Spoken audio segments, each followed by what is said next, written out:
성경 말씀 보겠습니다. 구약 성경 신명기 10장 1절에서 5절까지 말씀입니다. 그때 여호와께서 내게 이르시기를 너는 처음과 같은 두 돌판을 다듬어 가지고 산에 올라 내게로 나아오고 또 나무괴 하나를 만들라. 내가 깨트린 처음 판에 쓴 말을 내가 그 판에 쓰리니 너는 그것을 그 궤에 넣으라 하시기로. 내가 조각목으로 궤를 만들고 처음 것과 같은 돌판 둘을 다듬어 손에 들고 산에 오르매 여호와께서 그 총의 날에 산이 불 가운데서 너희에게 이르신 십계명을 처음과 같이 그 판에 쓰시고 그것을 내게 주시기로. 내가 돌이켜 산에서 내려와서 여호와께서 내게 명령하신 대로 그 판을 내가 만든 궤에 넣었더니 지금까지 있느니라. 아멘. 오늘 우리가 나눌 말씀은 십계명에 요약된 도덕법입니다. 십계명에 하나님의 도덕법이 다 요약되어 있다 하는 그런 말씀이죠. 우리가 읽은 오늘 본문은 처음에 호렙산에서 시내산에서 하나님께서 모세에게 십계명을 내려주실 때 모세 40주 40야를 호렙산에서 있었거든요. 그런데 밑에서 기다리던 이스라엘 백성들이 모세가 더디 내려온다고 40일을 기다리다가 더디 내려온다고 우리를 애굽에서 인도해낸 신을 만들어라 하고 모세의 형 아론에게 백성들이 재촉해서 금부치를 가져와라. 그래가지고 그걸 녹여가지고 송아지를 만들었잖아요. 그 사건 이후로 다시 하나님께서 진노하셨지만은 다시 모세를 산에 오르게 해서 두 번째 십계명을 주신 거예요. 그래 오늘 1절에 보니까 그때 두 번째 십계명을 줄 때 여호와께서 내게 이르시기를 너는 처음과 같은 두 돌판을 가져와라. 그래서 그 두 돌판을 깎아서 가지고 올라갔더니 4절에 보니까 여호와께서 총의 날에 산 위의 불 가운데서 너에게 이르신 십계명을 처음과 같이 그 판에 쓰시고 그것을 내게 주기로. 그래 십계명을 돌판에다가 새겨줬는데 누가 새겨줬다고요? 하나님. 여호와 하나님이 십계명을 돌판에다 직접 새겨서 그 돌판을 주었다 하는 것입니다. 그러니까 십계명이 누가 주신 거예요? 하나님이 주신 거죠. 그렇습니다. 십계명을 통상 우리가 율법이라고 얘기합니다. 성경에는 내 계명을 지켜라, 율례를 지켜라, 율법을 지켜라 여러 가지 말이 많이 나오고 있는데 그냥 대표적인 것을 율법을 십계명이다 이렇게 우리가 말을 하고 있습니다. 그런데 오늘 신명기는 모세가 이제 자기의 사명 40년간 이스라엘 백성들을 인도하고 또 하나님의 말씀을 그들에게 대언하고 한 모든 선지자의 역할을 이제 끝내는 그런 과정에서 모압 평지에서 가나안 땅을 바라보면서 하신 그 말씀 중 내용이잖아요. 그러면서 이제 십계명을 이스라엘 백성들에게 지금 이야기하고 있는 것입니다. 성경에는 크게 두 가지로 내용이 기록되어 있다고 그랬어요. 사람이 하나님에 대해서 무엇을 믿을 것인가 하는 것과 두 번째는 사람이 하나님께서 사람에게 요구하는 것이 무엇인가 하는 거예요. 우리는 요즘 사람이 하나님의 어떤 모습, 무엇을 믿어야 될까를 공부하는 것이 아니라 하나님이 우리에게 요구하는 것이 무엇인가 하는 의무, 그리스도인으로서의 의무, 택한 하늘나라 백성으로서의 의무를 공부하고 있는 거예요. 그래서 이제 소요리 문답 39문부터 107문까지가 이제 107문이 마지막인데 하나님이 사람에게 요구하시는 거거든요. 너희는 이렇게 해라, 이렇게 해라 하는 것입니다. 우리는 39문에서 처음 공부할 때 하나님이 요구하시는 첫 번째는 뭐냐? 하나님의 뜻에 복종하는 것이다. 이것을 배웠습니다. 그리고 하나님이 요구하시는 것에는 율법이라고 하는데 도덕법이 있고 또 의식법이 있고 사회법이 있다.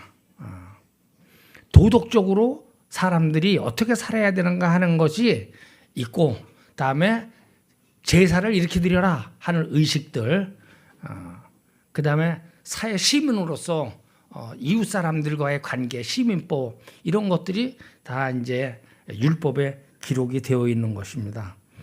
그런데 이제 오늘은 도덕법이 십계명에 요약이 되어 있다.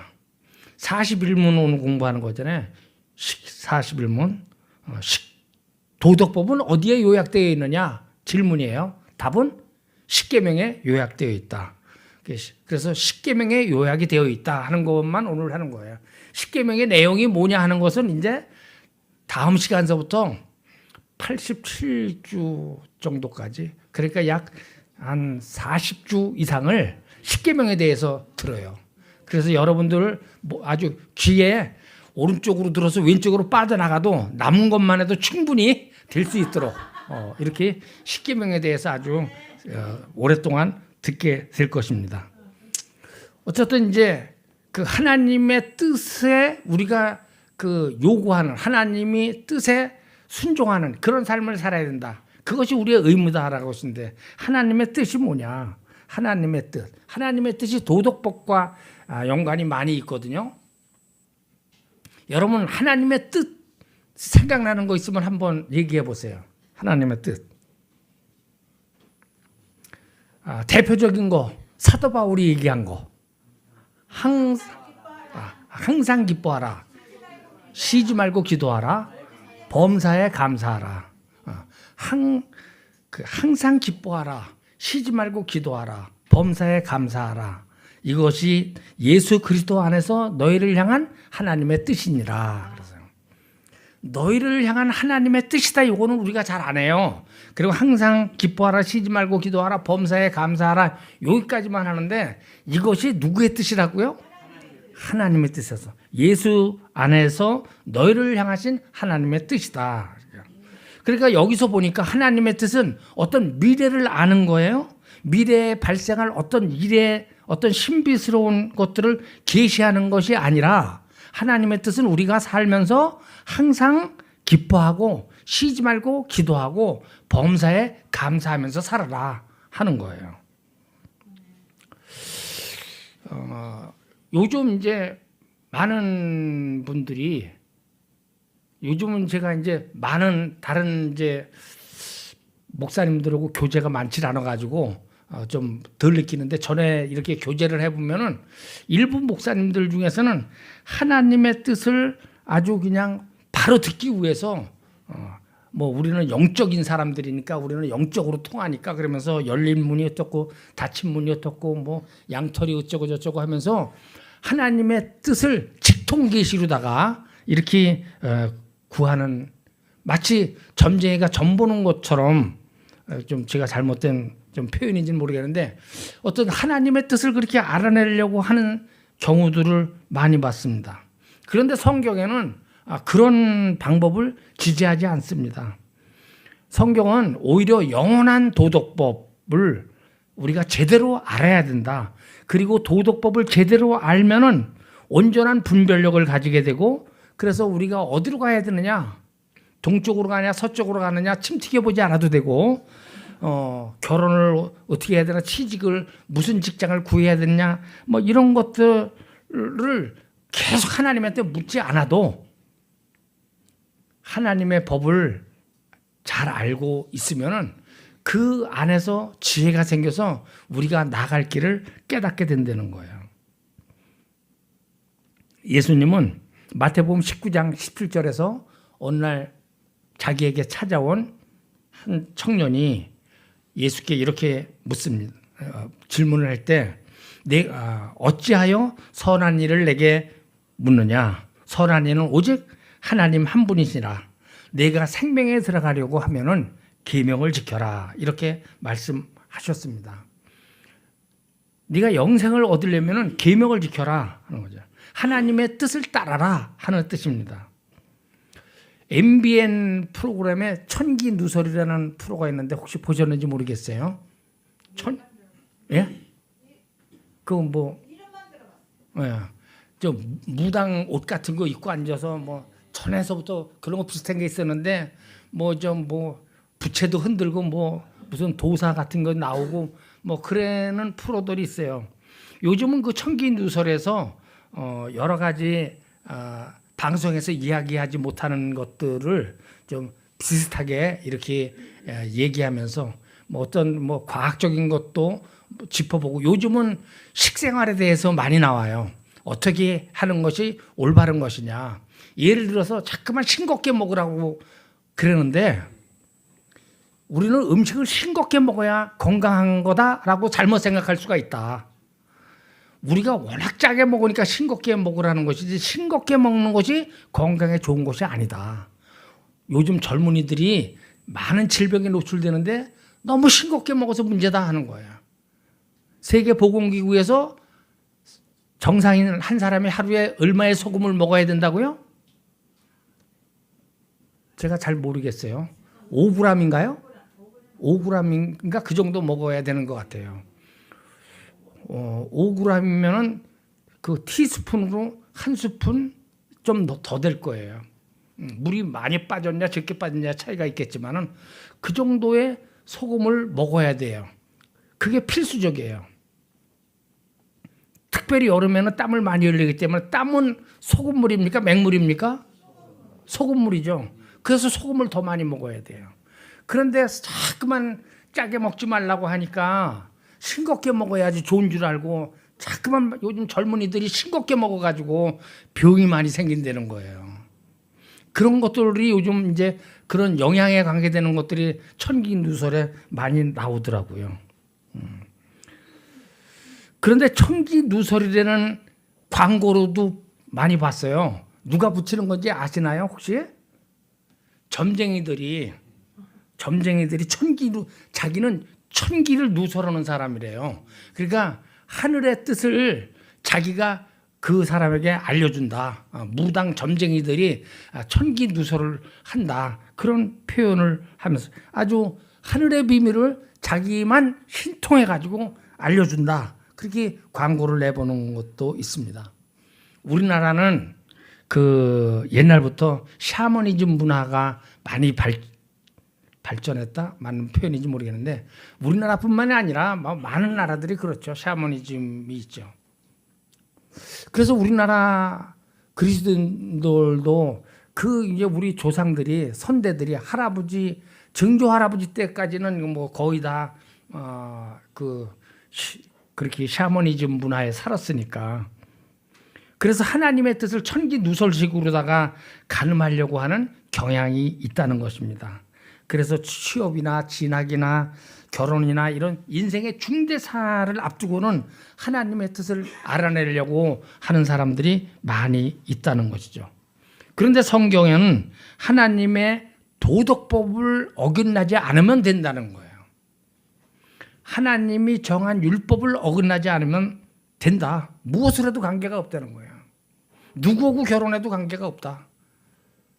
그런데 도덕법에 나오는 결혼해서는 안 되는 사람들이 구약시대에는 시민법에 아주 자세하게 나와 있었는데 그 시민법은 나라마다 틀리기 때문에 성경에서 오늘날도 그것을 지켜야 된다는 것은 아니에요.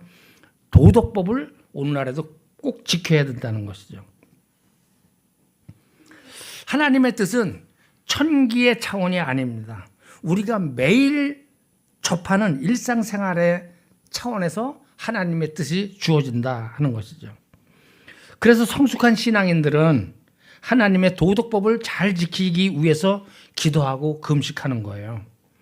어떤 분들은 개인적인 성취를 위해서 이렇게 기도를 합니다. 그래서 내가 기도를 이렇게 해가지고 이렇게 됐다 하고 자신을 드러내려고 하는 그런 사람들은 외형적으로 봐서는 신앙이 좋은 것 같지만은 그러나 실제적으로는 신앙이 좋은 사람이다라고 평가할 수가 없습니다.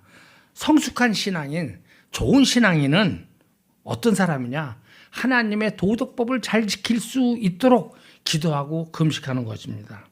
우리나라는 세계에서 유일하게 새벽 기도를 하잖아요. 철야기도도 하고 산기도도 하고 수많은 기도 형태가 있습니다만은 기도를 통해서 자기의 어떤 원하는 것을 관철하려고 하는 그런 것은 잘못됐다는 거예요. 기도를 통해서 우리가 구해야 될 것이 뭐냐? 하나님의 뜻을 구하는 거예요. 예수님이 잡시던 날 밤에 마지막으로 기도한 것이 무엇입니까? 내 원대로 하지 마시고 아버지의 뜻대로 하시옵소서. 그렇습니다. 우리가 참된 기도를 드리고 싶다면 내가 과연 개인적인 욕심에서 이 기도를 하는 것인가? 아니면 무엇을 먹을까, 무엇을 마실까, 무엇을 입을까 하는 그런 염려 때문에 기도하고 있는 것인가? 내 힘으로 통제할 수 없는 어떤 미래에 관한 것이 불안해서 염려하는 차원에서 기도하는 것인가? 스스로에게 물어볼 수 있어야 됩니다. 하나님의 뜻은 항상 기뻐하고 쉬지 말고 기도하고 범사에 감사하면서 살아가는 것이 우리를 향하신 하나님의 뜻입니다. 우리가 기도할 때 우리의 삶의 목적을 위해서 우리가 최우선적으로 기도해야 될 것은 무엇이냐? 예수님이 산상수훈에서 가르쳐 주셨어요. 무엇을 먹을까 마실까 입을까 구하지 말아라. 들에 나는 들풀도 공중에 나는 새들도 하나님이 다 먹이고 입히시거늘 하물며 너희일까 보냐. 그러니까 너희는 무엇을 구하라고요? 먼저 그의 나라와 그의 의를 구하라. 그것이 하나님의 뜻이다. 예수님이 분명한 육성으로 말씀을 하셨고 성경에 기록되어 있습니다. 그러니까 우리가 구할 것이 뭐냐? 하나님의 의, 하나님의 나라를 구하는 거예요. 하나님의 의를 구한다, 하나님 나라를 구한다 하는 것은 아주 거창한 데 있지 않습니다. 우리가 일상생활에서 사랑을 나누면서 살아가라는 거예요. 언젠가 텔레비전에서 한번 본 기억이 나는데 부부가 잠을 자고 있는데요. 밤에 문 밖에서 도둑놈이 온 것 같은 소리가 들리는 거예요. 그러니까 장기가 밝은 부인이 그 소리를 듣고 자기보다 힘이 센 남편을 깨운 거예요. 그러니까 이 남편이 못 들은 척하고 그냥 잠꼬대하는 척하고 끙 하면서 돌아 누워 부인한테 등을 돌리고 자기 부인 보고 나가보라고.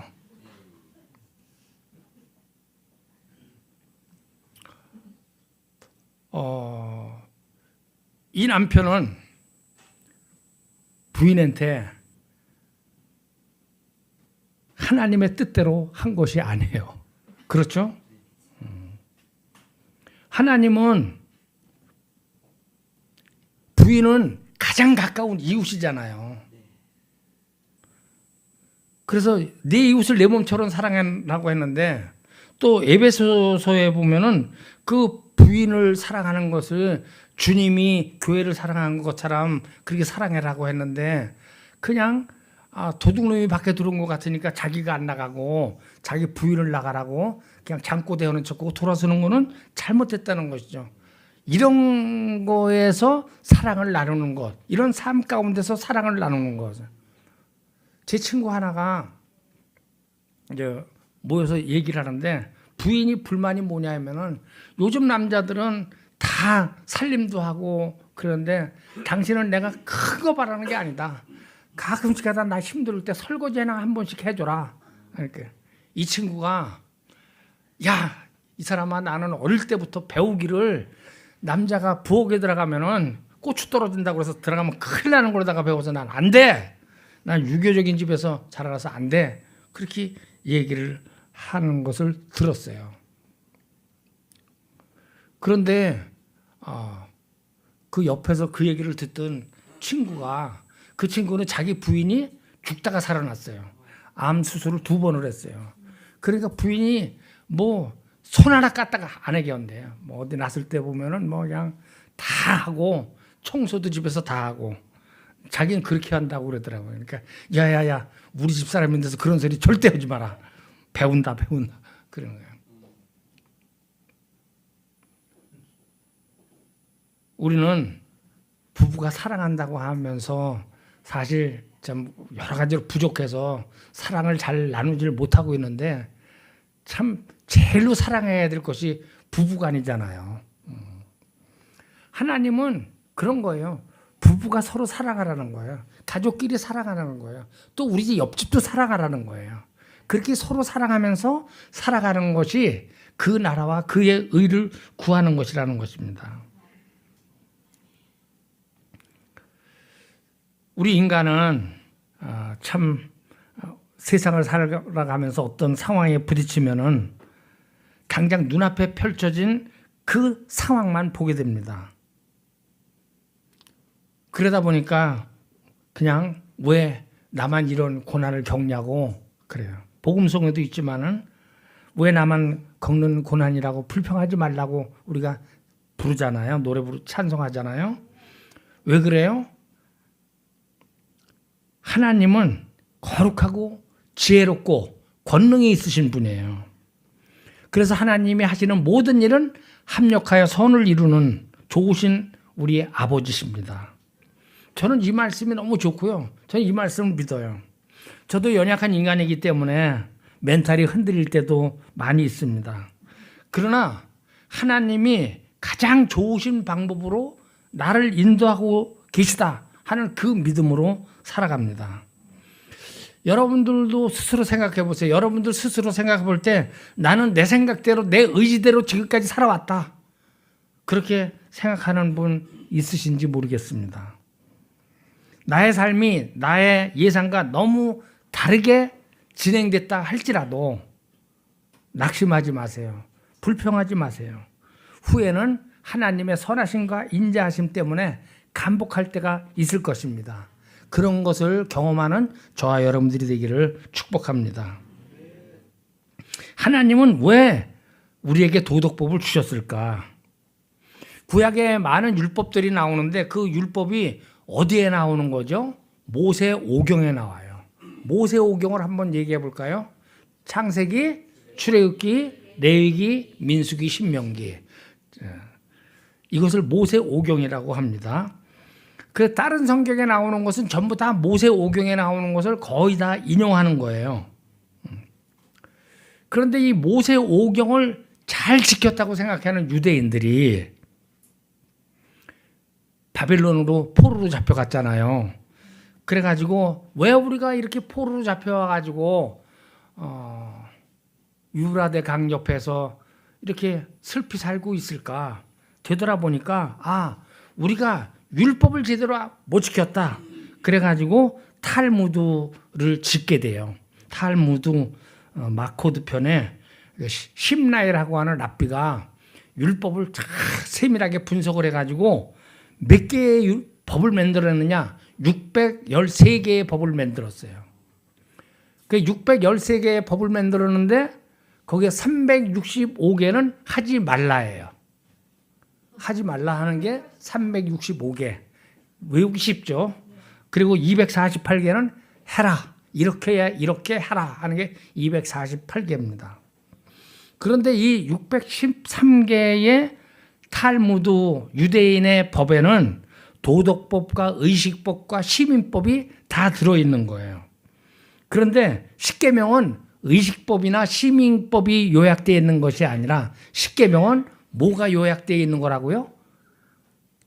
도덕법. 그렇습니다. 도덕법을 요약한 것입니다. 십계명은 의식법이나 시민법이 아니라 도덕법이라는 사실을 우리가 분명히 알아야 돼요. 그래서 십계명이 나와 상관이 없는 구시대의 유물이 아니라 오늘날 내가 지켜야 되는 살아있는 현행법이다 라고 우리가 받아들이고 신앙생활을 해야 됩니다.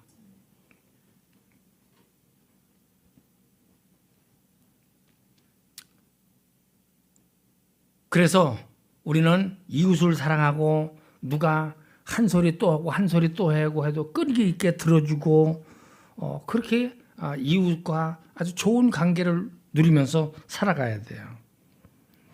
왜 율법을 줬냐? 갈라디아서 3장 19절에 보면은 그런즉 율법은 무엇이냐? 범법함으로 더하여진 것이라 천사들을 통하여 한 중보자의 손으로 베푸신 것인데 약속하신 자손이 오시기까지 있을 것이라 했습니다. 아브라함을 통해서 풍성한 계시를 주셨는데 거기다가 모세를 통해서 율법을 보태주셨는데 그 이유가 뭐냐? 그것은 범법함으로 더하여진 것이다. 그래요. 범법함으로.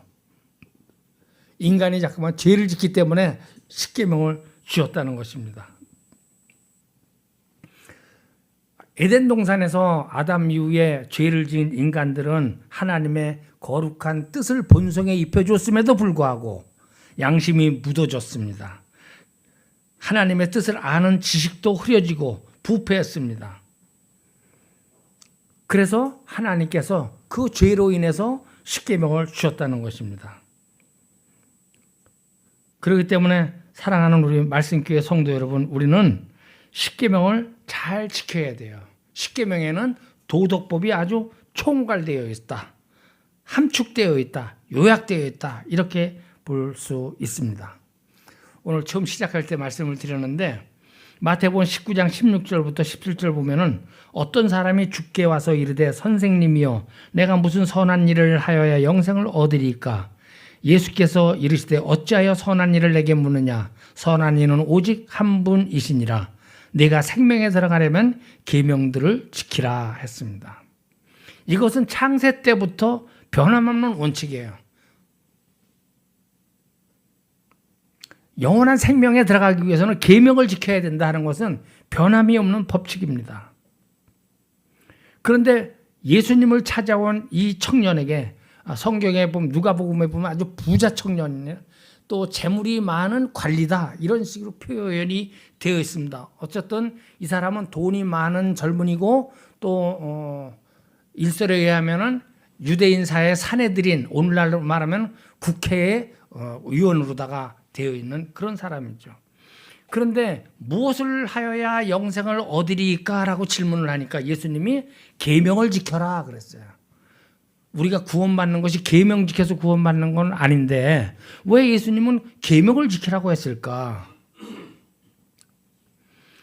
이 말씀은 내가 지금 생명에 들어가면 계명을 지켜서 구원을 얻으라고 하는 말이 아니라 그 친구가 자기가 무엇을 해가지고 자기 스스로의 능력으로 구원을 얻기를 그 방법을 찾고 있는 거예요.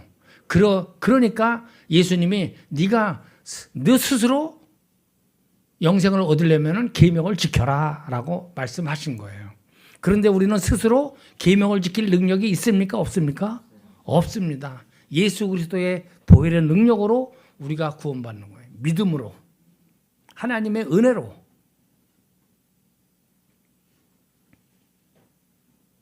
그러니까 네가 영생을 얻으려면 계명을 지켜라고 한 이 말씀은 계명을 지켜서 구원을 얻으라고 말씀하신 것이 아니에요. 물론 구약 시대에도 율법을 잘 지키면은 그것이 의를 얻는 것이고 그러면 영생에 들어갈 수가 있는데 인간이 죄된 인간이 율법을 잘 지킬 수가 없기 때문에 하나님께서 예수님을 이 땅에 보내주신 거잖아요.